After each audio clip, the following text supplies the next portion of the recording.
ప్రేక్షకులకి ఆ లలితాంబిక అమ్మవారి యొక్క అనుగ్రహం పరిపూర్ణంగా కలగాలని మనస్ఫూర్తిగా కోరుకుంటూ మనం ఈరోజు మార్చి మాసంలో 12 లగ్నాల వారికి ఎటువంటి ఫలితాలు జరగనున్నాయి. సరే, లగ్నం తెలియదు, రాశి నుంచి చూసుకోండి, నో ప్రాబ్లం.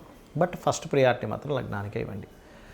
మరియు అదేవిధంగా ఏ విషయాల్లో జాగ్రత్తగా ఉండాలి, ఎటువంటి పరిహార మార్గాలు చేసుకోవాలి అనేటువంటి విషయాలు చెప్తుంది నేనైనప్పటికీ కూడా చెప్పేసిన సాక్షాత్ లలిత అమ్మవారిగా భావిస్తూ అసలు గ్రహస్థితి ఏ విధంగా ఉంది అని చెప్పి చూసుకున్నట్లయితే మనకి మేషం నుంచి చూసుకుంటే వృషభ రాశిలో గురువు ఉన్నాడు, వక్రగతి పోయి. అదేవిధంగా మిథునంలో వక్రత్యాగం అయిపోయినటువంటి కుజుడు, కన్యారాశిలో కేతువు, కుంభరాశిలో రవిశనుల యొక్క గ్రహస్థితి ఉంది. అదేవిధంగా మీనంలో 3 గ్రహాలు రాహువు, శుక్రుడు, బుధుడు కలిసి ఉన్నారు.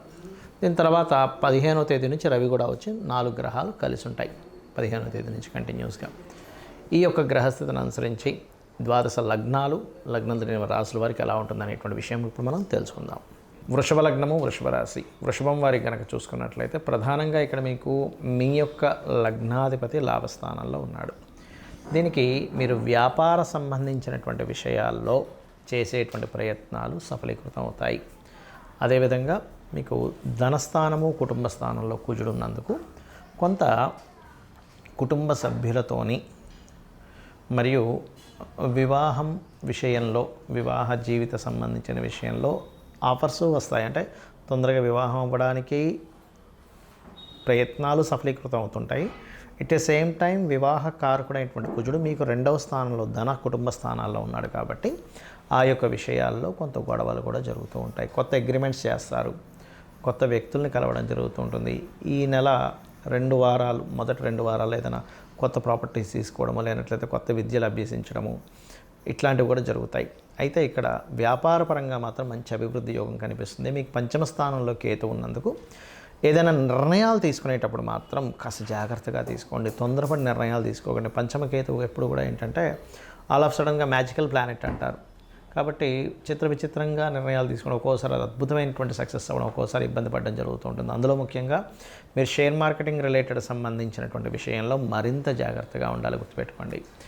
అలాగే ఇక్కడ రుణ సంబంధించినటువంటి విషయంలో హోమ్ లోన్స్ కోసం చేసే ప్రయత్నం ఖచ్చితంగా సఫలీకృతం అవుతుంది, మీకు అందులో ఎటువంటి సందేహం లేదు. కాకపోతే గవర్నమెంట్ యాక్షన్స్లోని ఇట్లాంటి వాటిల్లో ఏదైనా ల్యాండ్స్ కానీ ఇట్లాంటివి తీసుకునేటప్పుడు ఏదైనా లిటిగేషన్స్ ఉన్నాయా అనేటువంటిది కాస్త జాగ్రత్తగా చూసుకొని తీసుకోండి. అదేవిధంగా ఇక్కడ మీరు ఉద్యోగం కంటే వ్యాపార సంబంధించిన వాటిల్లో బాగా కలిసి రానుంది. విదేశాలకు వెళ్ళి ఏదైనా అక్కడ హైయర్ ఎడ్యుకేషన్ చేద్దామని ప్రయత్నం చేసేటువంటి వారికి చాలా బాగుంది చెప్పాలంటే. కాకపోతే ఈ మాసం అంతా కూడా కొంత ఈ శని ఇంకా 10వ స్థానంలోనే ఉన్నాడు కాబట్టి ఈ మంత్ అంతా కూడా కొంతవరకు ఈ ఉద్యోగ సంబంధించిన విషయంలో కొంత స్ట్రెస్ అనేటువంటిది ఉంటూ ఉంటుంది.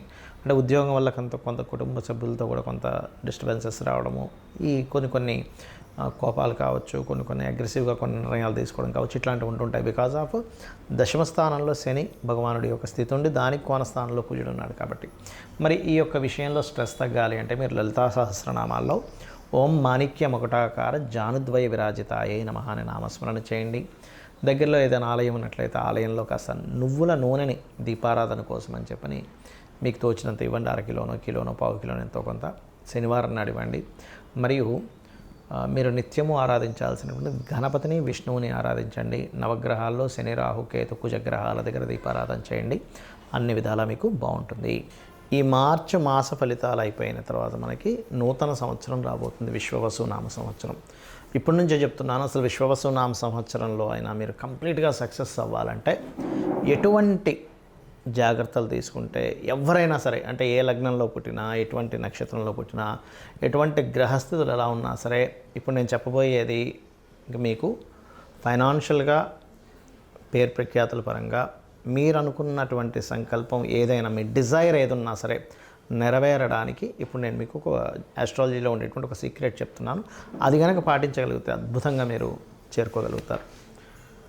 ఒకటే గుర్తుపెట్టుకోండి, మనము ఎందుకు ఇంత ఇబ్బందులు పడుతున్నాము, ఆస్ట్రాలజీ మనకేం చెప్తుందంటే వెరీ క్లియర్లీ మనం ఇప్పుడున్నటువంటి ప్రజెంట్ కండిషన్లో ఉండే నిర్ణయం ఒకటి, రాంగ్ డెసిషన్స్. ఓకే, అంటే రాంగ్ టైంలో మనం ఏదో ఎక్స్పెక్ట్ చేస్తూ ఉంటాం. సిచ్యువేషన్స్ ఒక దగ్గర ఒక రకంగా ఉన్నప్పుడు ఇంకోటి మనం ఆలోచిస్తూ ఉంటాం. అదొకటి మెయిన్. అది దానికి ఏంటి కారణం అంటే పంచమ స్థానము అంటారు, 5th లార్డ్. అదేవిధంగా రెండవది ఏంటంటే పూర్వజన్మల్లో మనం చేసిన కర్మ మనల్ని వెంటాడుతూ ఉంటుంది. ఇక్కడ చాలామందికి సందేహం ఏంటంటే మరి పూర్వజన్మ కర్మలో అలా ఉన్నప్పుడు అది ఇంకా మారదా, మరి అలా ఉన్నప్పుడు అలాగే నడిచిపోవాలి కదా అనుకుంటూ ఉంటారు. కానీ ఇక్కడ భగవంతుడు మనకి 2 ఇచ్చాడు విషయాలు. ఏమిటంటే ఒకటి మనం పూర్వజన్మలో చేసినటువంటి కర్మ వల్ల మన జాతకం నడవడము, రెండవది మన ప్రయత్నం వల్ల కూడా కొంత ఆ స్కోప్ అనేటువంటిది, ఆ ఛాన్స్ అనేటువంటిది మనకి ఇచ్చాడు. దాన్ని ఫ్రీ వీల్ అంటారు. అంటే మనం ప్రయత్నం చేయడం వల్ల వచ్చే సక్సెస్. ప్రయత్న స్థానం అనేటువంటిది 3వ స్థానము, సక్సెస్ అనేటువంటిది 11th హౌస్. ఎవరైనా సరే నిత్యము గనక ఉదయము సాయంత్రము లలిత విష్ణు సహస్రనామాలు ఎవరైతే చేస్తారో వాళ్ళ ప్రయత్నం 100% సక్సెస్ అవుతుంది. అలా కాదండి నేను అంత నాకు సహస్రనామాలు నోటికి తిరగవు, ఇంకేదైనా సింపుల్గా చేసుకునేది ఉందా అంటే సింపుల్గా ఏం లేదు. ఓం నమో నారాయణాయ, ఓం శ్రీమాత్రే నమః, ఈ 2 చాంటింగ్ చేస్తూ ఉండండి. నాకు పూజ గదిలో అంతసేపు నేను స్పెండ్ చేయలేను, నా స్థితి వేరే ఉంది, విదేశాల్లో ఉంటాను, చాలా టైం దొరకడం కష్టం అనుకుంటే మనసులో మననం చేయండి కనీసం. ఓం నమో నారాయణాయ, ఓం శ్రీమాత్రే నమః. ఇంకా వీలుంది నాకు అంటే ఓం నమః శివాయ కూడా చేసుకుంటే అద్భుతమైన ఫలితాలు వస్తాయి దీనివల్ల. ఒకటి. ఇక రెండవది ఏంటంటే ఇక నేను చెప్పేది ఒకటే, కొత్త సంవత్సరంలోకి నెక్స్ట్ ఈ మార్చ్ ఫలితాల తర్వాత నెక్స్ట్ మార్చ్ ఎండింగ్ నుంచి మనకి ఎట్లాగో విశ్వవసునామ సంవత్సరం వస్తుంది. అడుగుపెట్టేటప్పుడు కొన్ని విషయాలు మైండ్లో బాగా పెట్టుకోండి. ఏలినాటి శని ఉంది, అర్ధాష్టమి శని ఉంది, అష్టమి శని ఉంది, అమ్మో నా లైఫ్ ఏదో అయిపోతుందేమో అనేటువంటి భయాల నుంచి ఫస్ట్ బయటికి రండి. శని అంటే ఏమిటంటే కర్మకారకుడు. మనం ఎటువంటి కర్మలు చేసామో ఆ కర్మలను ఇచ్చేవాడు. ఎంతసేపు బ్యాడ్ ఇవ్వాలని రూల్ లేదు, గుర్తుపెట్టుకోండి. మనకి ఒక అద్భుతంగా ధనం సంపాదిస్తున్న శనే కారకుడు దానికి. Because of natural 10th and 11th lord ఆయన. 10th అంటే కర్మ, 11th అంటే లాభాలు. అంటే ఇచ్చేది కూడా ఆయనే, గుర్తుపెట్టుకోవాలి. ఫస్ట్ ఇక్కడ ఎంతసేపు ఏంటంటే శని అనేటువంటి పాయింట్ని మనం ఎంతసేపు నెగిటివ్ కోణంలోనే చూస్తూ ఉంటాం. ఎలా అంటే ఒక తండ్రి ఉన్నాడు, తండ్రిని పూర్తిగా అర్థమైన వ్యక్తి తండ్రి కోపాన్ని అర్థం చేసుకుంటాడు, తండ్రి బాధ్యతని అర్థం చేసుకుంటాడు. కానీ తండ్రి అర్థం కానివాడు తండ్రి కోపాన్ని మాత్రమే చూస్తాడు. తండ్రి ఎప్పుడు ఇలాగే హింసిస్తుంటాడు, తల్లి ఎప్పుడు ఏదో ఒకటి నువ్వు చదువురా అంటూ ఉంటుంది, ప్రతిదానికి అడ్డం పడుతుంది, ఇది మాత్రమే చూస్తాం. కానీ తల్లి అంత బాధ్యతగా ఉదయాన్నే నిద్రలేచి మనకి ఫుడ్ అనేటువంటిది చూసుకుంటుంది, లేనట్లయితే మన అవసరాలు చూసుకుంటుంది, మనం ఎప్పుడేంటనేది అన్ని జాగ్రత్తగా రక్షించుకుంటుంది. తండ్రి కూడా మన కోసం పనిచేస్తున్నాడు అనేది మనం మర్చిపోతాం. ఎంతసేపు ఆయన కోపడుతున్నాడు, నేను ఖాళీగా కనిపిస్తే ఏదో ఒకటి అంటున్నాడు అనేది చూస్తాం. అలాగే శని విషయంలో కూడా ఇదే రాంగ్ జరుగుతుంది అందరికీ కూడా. ఏంటంటే శని అనగా నమ్మో ఏలినాడు శని, ఏం చేయాలి గజగజ ఉనికిపోవడం, ఇది కాదు. శని అనేటువంటిది కర్మకారక ప్లానెట్. నువ్వే కర్మ చేశావు. ప్రతి జీవుడికి పూర్వజన్మలో చేసినటువంటి కర్మ వల్లే ఈ జీవితం వస్తుంది. ఇక్కడ మ్యాటర్ ఏంటంటే అందరూ బాధపడడానికి కారణం మనం పాస్ట్ లైఫ్లో ఏం చేసాం, ఇక్కడ అసలు ఈ జన్మ ఎందుకు పుట్టామనే విషయం తెలియకపోవడమే మనం బాధపడుతూ ఉంటాం. నువ్వు ఒక డాక్టర్ అవ్వాలనుంది, నువ్వు కొంతమందికి డాక్టర్గా నువ్వు సేవ చేయాలనుంది, అప్పుడు నువ్వు డాక్టరే సేవ చేస్తుంటావు.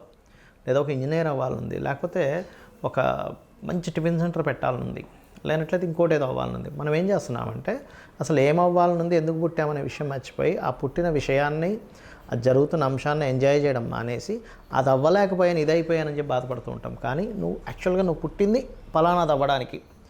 ఒక ఆస్ట్రాలజర్గా ఎవరికైనా ఏదైనా ప్రాబ్లం ఉంటే వాళ్ళకి గైడ్ చేసి వాళ్ళ ప్రాబ్లమ్ని గ్రహపరంగా ఏం చేసుకోవాలనేది స్పష్టంగా వాళ్ళకి క్లియర్గా చెప్పడానికి ఒక ఆస్ట్రాలజర్ అవుతాడు.